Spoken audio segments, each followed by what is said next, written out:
नमस्कार। आइए सुनते हैं मन्नू भंडारी जी की लिखी कहानी अकेली। सोमा बुआ बुढ़िया है, सोमा बुआ परित्यक्ता है, सोमा बुआ अकेली है। सोमा बुआ का जवान बेटा क्या जाता रहा, उसकी जवानी चली गई। पति को पुत्र योग का ऐसा सदमा लगा कि वह पत्नी घर बार तज कर तीर्थवासी हुए और परिवार में कोई ऐसा सदस्य नहीं था जो उनके एकाकीपन को दूर करता।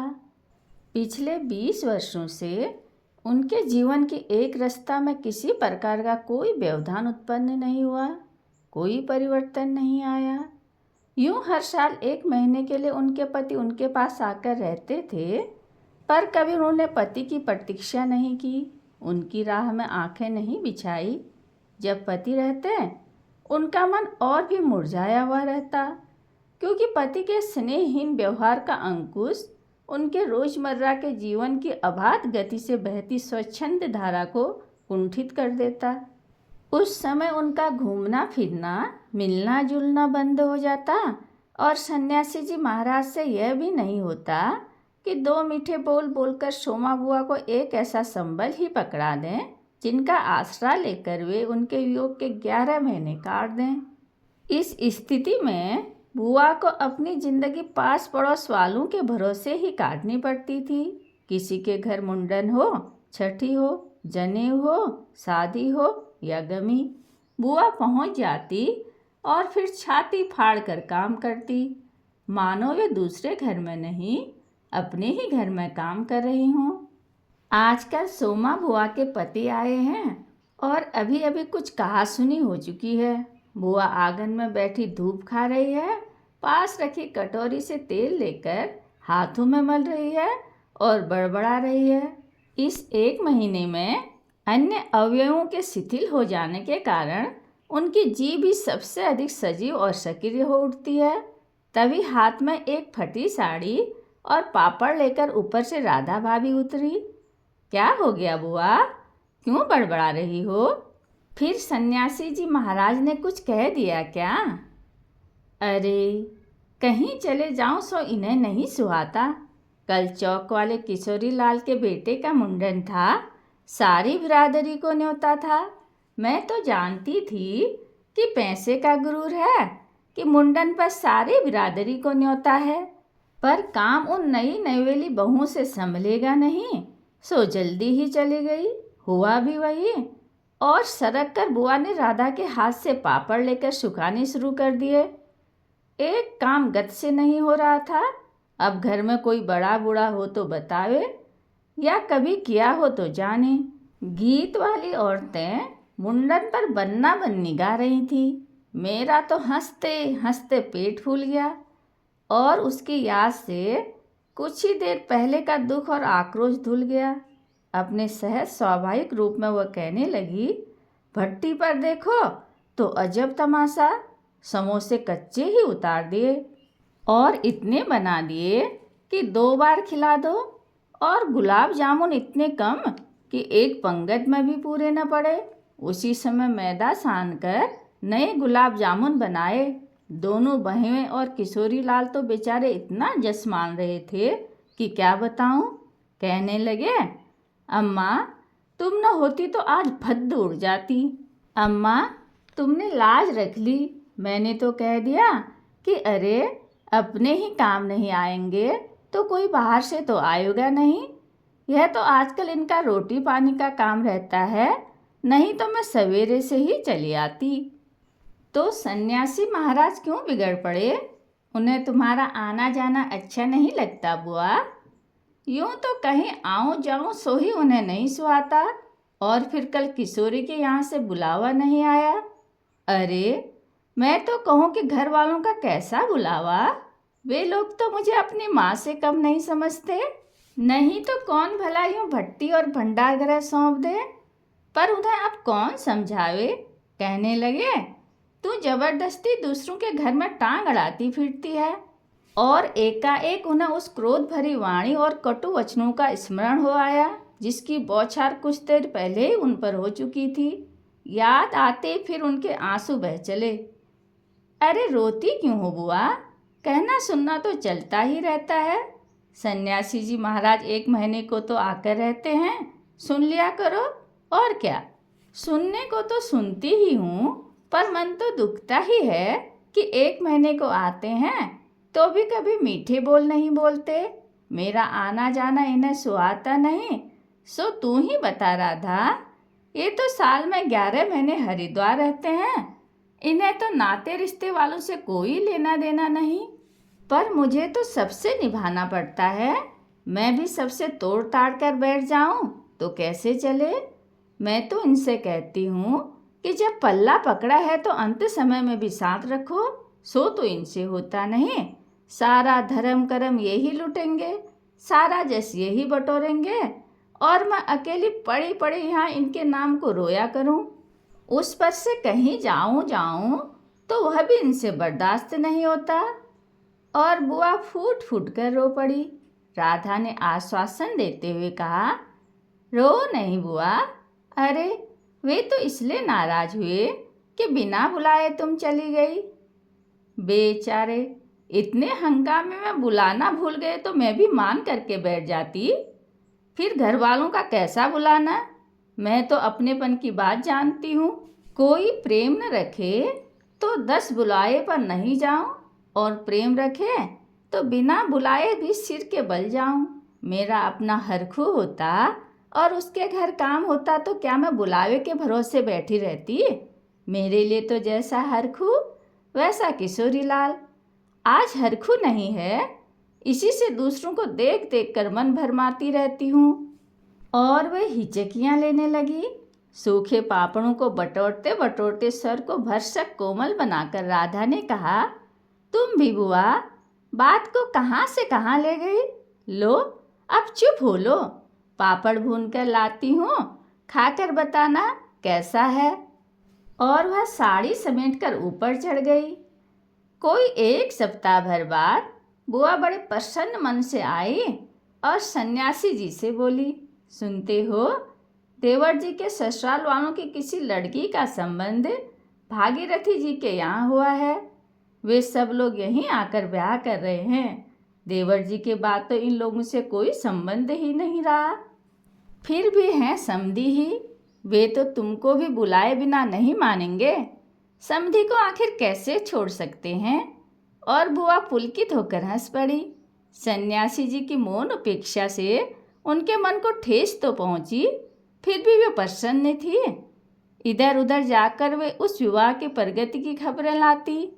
आखिर एक दिन वे यह भी सुनाई कि उनके समधी यहाँ आ गए।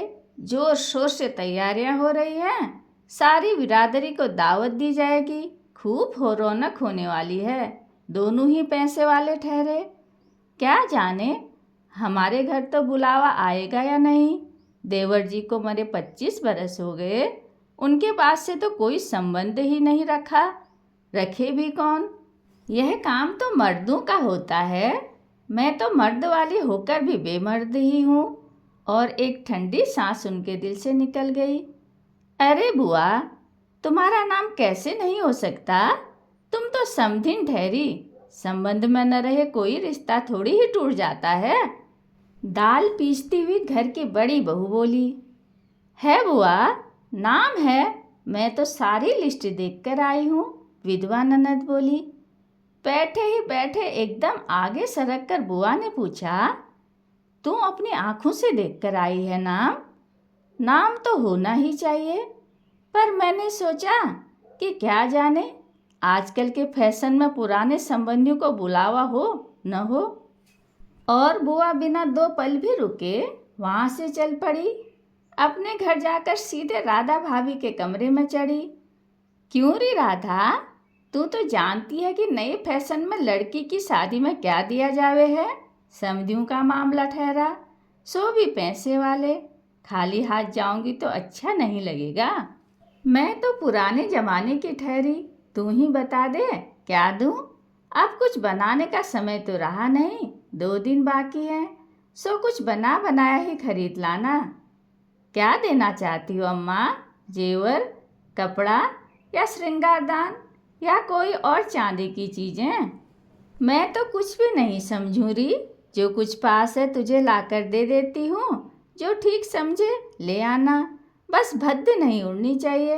अच्छा, देखूं पहले कि रुपये कितने हैं। और वे डगमगाते कदमों से नीचे आई, 2-3 कपड़ों की गठरियाँ हटाकर एक छोटा सा बक्सा निकाला, बड़े जतन से उसे खोला। उसमें 7 रुपये, कुछ रेजगारी पड़ी थी और एक अंगूठी। बुआ का अनुमान था कि रुपये कुछ ज़्यादा होंगे, पर जब 7 ही रुपये निकले तो सोच में पड़ गई। रईस समधियों के घर में इतने से रुपयों से तो बिंदी भी नहीं लगेगी। उनकी नज़र अंगूठी पर गई। यह उनके मृत पुत्र की एकमात्र निशानी उनके पास रह गई थी। बड़े बड़े आर्थिक संकटों के समय भी वे उस अंगूठी का मोह नहीं छोड़ सकी थी। आज भी एक बार उसे उठाते समय उनका दिल धड़क गया। फिर भी उन्होंने 5 रुपये और वह अंगूठी आंचल में बांध ली, बक्से को बंद किया और फिर ऊपर चली। पर इस बार उनके मन का उत्साह कुछ ठंडा पड़ गया था और पैरों की गति शिथिल। राधा के पास जाकर बोली, रुपये तो नहीं निकले बहू, आए भी कहाँ से? मेरा कौन कमाने वाला बैठा है? उस कोठरी का किराया आता है, उसमें तो 2 समय की रोटी निकल जाती है जैसे तैसे। और वे रो पड़ी। राधा ने कहा, क्या करूं बुआ, आजकल मेरा हाथ भी तंग है, नहीं तो मैं ही दे देती। अरे, पर तुम देने के चक्कर में पड़ती ही क्यों हो? आजकल तो देने लेने का रिवाज ही उठ गया। नहीं रे राधा, समधियों का मामला ठहरा, 25 बरस हो गए तो भी वे नहीं भूले और मैं खाली हाथ जाऊं? नहीं नहीं, इससे तो न जाऊंगी सो ही अच्छा। तो जाओ ही मत, चलो छुट्टी हुई, इतने लोगों में किसे पता लगेगा कि आई या नहीं। राधा ने सारी समस्या का सीधा सा हल बताते हुए कहा, बड़ा बुरा मानेंगे, सारे शहर के लोग जाएंगे और मैं समधिन होकर नहीं जाऊंगी तो यही समझेंगे कि देवर जी मरे तो संबंध ही तोड़ लिया। नहीं नहीं, तू यह अंगूठी बेच ही दे। और उन्होंने आंचल की गांठ खोलकर एक पुराने जमाने की अंगूठी राधा के हाथ पर रख दी। फिर बड़ी मिन्नत के स्वर में बोली, तू तो बाजार जाती है राधा, इसे बेच देना और जो कुछ ठीक समझे खरीद लेना, बस शोभा रह जाए, इतना ख्याल रखना। गली में बुआ ने चूड़ी वाले की आवाज़ सुनी तो एकाएक ही उनकी नज़र अपने हाथ की भद्दी मटमैली चूड़ियों पर जाकर टिक गई। कल समधियों के यहाँ जाना है, जेवर नहीं तो कम से कम कांच की चूड़ी तो अच्छी पहन लूँ। पर एक अत्यंत लाज से उसके कदमों को रोक दिया, कोई देख लेगा तो। लेकिन दूसरे ही क्षण अपनी इस कमजोरी पर विजय पाती सी वे पीछे के दरवाजे पर पहुंच गए और 1 रुपये कलदार खर्चे करके लाल हरी चूड़ियों के बंद पहन लिए। पर सारे दिन हाथों को साड़ी के आंचल से ढके ढके फिरी। शाम को राधा भाभी ने बुआ को चांदी की एक सिंदूरदानी, एक साड़ी, एक ब्लाउज का कपड़ा लाकर दे दिया।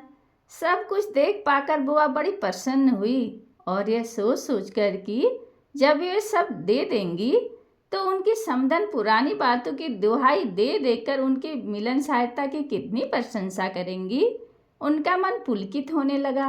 अंगूठी बेचने का गम भी जाता रहा।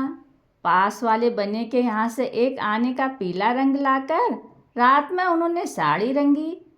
शादी में सफ़ेद साड़ी पहनकर जाना क्या अच्छा लगेगा? रात को सोई तो मन कल की ओर दौड़ रहा था। दूसरे दिन 9 बजते बजते खाने का काम समाप्त कर डाला। अपनी रंगी हुई साड़ी देखी तो कुछ जची नहीं। फिर ऊपर राधा के पास पहुंची।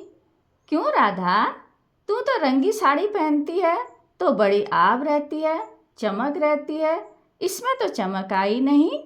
तुमने कलब जो नहीं लगाया अम्मा, थोड़ा सा मार दे देती तो अच्छा रहता। अभी दे लो, ठीक हो जाएगी। बुलावा कब का है? अरे, नए फैशन वालों की मत पूछो, ऐन मौकों पर बुलावा आता है। 5 बजे का मुहूर्त है, दिन में कभी भी आ जाएगा। राधा भाभी मन ही मन मुस्कुरा उठी। बुआ ने साड़ी में मार लगाकर सुखा दिया, फिर एक नई थाली निकाली। अपनी जवानी के दिनों में बुना हुआ क्रोशिया का एक छोटा सा मेजपोश निकाला। थाली में साड़ी, सिंदूरदानी, एक नारियल और थोड़े से बतासे सजाए। फिर जाकर राधा को दिखाया। सन्यासी महाराज सवेरे से इस आयोजन को देख रहे थे और उन्होंने कल से लेकर आज तक कोई 25 बार चेतावनी दे दी थी कि यदि कोई बुलाने ना आए तो चली मत जाना, नहीं तो ठीक नहीं होगा। हर बार बुआ ने बड़े ही विश्वास के साथ कहा, मुझे क्या बावली समझ रखा है जो बिना बुलाए चली जाऊंगी? अरे वह पड़ोस वालों की नंदा अपनी आंखों से बुलावे की लिस्ट में नाम देख कर आई है, और बुलाएंगे क्यों नहीं? शहर वालों को बुलाएंगे और समधियों को नहीं बुलाएंगे क्या? 3 बजे के करीब बुआ को अनमने भाव से छत पर इधर उधर घूमते देख राधा भाभी ने आवाज़ लगाई, गई नहीं बुआ? एकाएक चौंकते हुए बुआ ने पूछा, कितने बज गए राधा? क्या कहा? 3? सर्दी में तो दिन का पता ही नहीं लगता। बजे 3 ही हैं और धूप सारी छत पर ऐसे सिमट गई मानो शाम हो गई। फिर एकाएक जैसे ख्याल आया कि यह तो भाभी के प्रश्न का उत्तर नहीं हुआ। जरा ठंडे स्वर में बोली, मुहूर्त तो 5 बजे का है, जाऊंगी तो 4 बजे तक जाऊंगी, अभी तो 3 ही बजे हैं। बड़ी सावधानी से उन्होंने स्वर में लापरवाही का पूर दिया। बुआ छत पर से गली में नज़र फैलाए खड़ी थी। उनके पीछे ही रस्सी पर धोती फैली हुई थी जिसमें कलफ लगा था और अबरक छिड़का हुआ था। अबरक के बिखरे हुए कण रह रहकर धूप में चमक जाते थे। ठीक वैसे ही जैसे किसी को भी गली में घुसता देख बुआ का चेहरा चमक उठता था। 7 बजे के धुंधलके में राधा ने ऊपर से देखा तो छत की दीवार से सटी गली की ओर मुंह किए एक छाया मूर्ति दिखाई दी। उसका मन भर आया। बिना कुछ पूछे इतना ही कहा, बुआ सर्दी में खड़ी खड़ी यहाँ क्या कर रही हो? आज खाना नहीं बनेगा क्या? 7 तो बज गए। जैसे एकाएक नींद में से जागते हुए बुआ ने पूछा, क्या कहा? 7 बज गए। फिर जैसे अपने से ही बोलते हुए पूछा, पर 7 कैसे बज सकते हैं? मुहूर्त तो 5 बजे का था। फिर एकाएक ही सारी स्थिति को समझते हुए सर को भरसक संयत बनाकर बोली, अरे खाने का क्या है, अभी बना लूँगी। 2 जनों का तो खाना है, क्या खाना और क्या पकाना। फिर उन्होंने सूखी हुई साड़ी को उतारा, नीचे जाकर अच्छी तरह उसकी तह की, धीरे धीरे हाथों की चूड़ियाँ खोली, थाली में सजाया हुआ सारा सामान उठाया और सारी चीज़ें बड़े जतन से अपने एकमात्र संदूक में रख दी और फिर बड़े ही बुझे हुए दिल से अंगीठी जलाने लगी। कहानी सुनने के लिए धन्यवाद।